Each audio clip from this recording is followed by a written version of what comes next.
សួស្តីជំរាបសួរពុកម៉ែបងប្អូនចានេះគឺជាផ្កាគៀបមកចានឹមហេងនឹមសំណាងហុងស៊ុយចាហើយកំពុងតែរីកចាស្អាតមែនទែននៅខាងក្រោយផ្ទះនាងខ្ញុំចានាងខ្ញុំស្រឡាញ់មែនទែនចាបងប្អូនស្រឡាញ់អត់ចា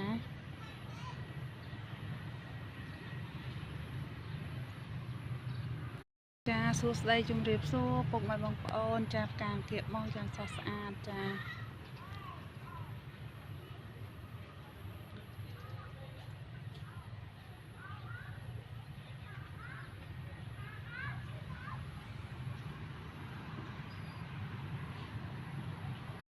សួស្តីជម្រាបសួរពុកម៉ែបងប្អូនចាផ្កាគៀបបោះយ៉ាងស្រស់ស្អាតចា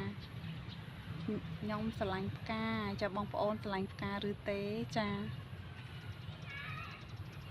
ផ្កាគៀបបោះហេងសំណាងល្អទាំងអស់គ្នា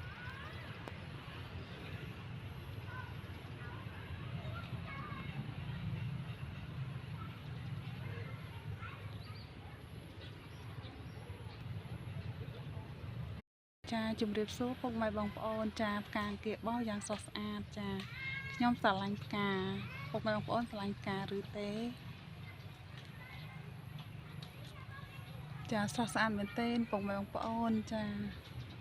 អរគុណច្រើនហេងសំណាងល្អចា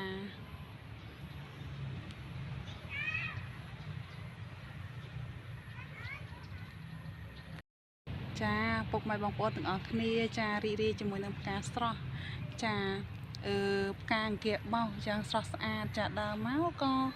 ចាឃើញផ្កាមួយដើមនេះពិតជាស្រស់ស្អាតមែនទែនចា